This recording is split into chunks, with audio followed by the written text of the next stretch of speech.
us all. Manson's law of avoidance. Well, next time you're at a swanky cocktail party and you want to impress somebody, try dropping Manson's law of avoidance on them.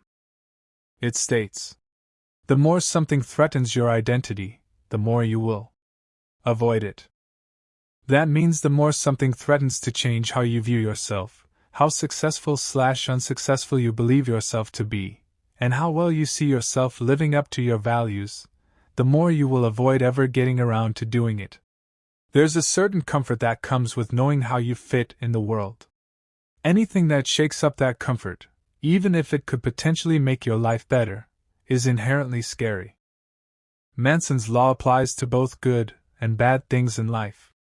Making $1 million could threaten your identity just as much as losing all your money.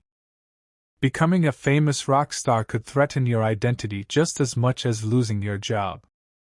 This is why people are often so afraid of success, for the exact same reason they're afraid of failure. It threatens who they believe themselves to be. You avoid writing that screenplay you've always dreamed of because doing so would call into question your identity as a practical insurance adjuster.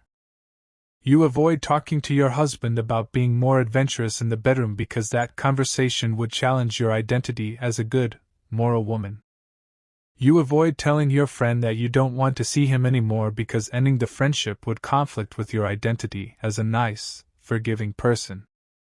We all have values for ourselves. We protect these values.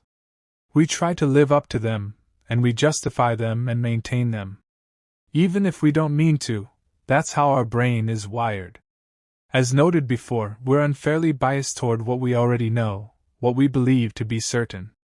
If I believe I'm a nice guy, I'll avoid situations that could potentially contradict that belief.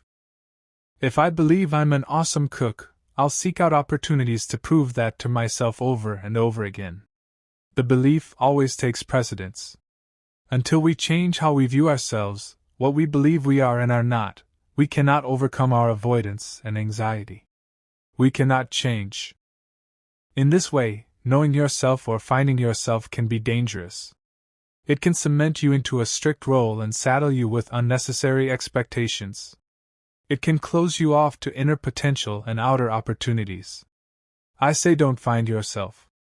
I say never know who you are. Because that's what keeps you striving and discovering.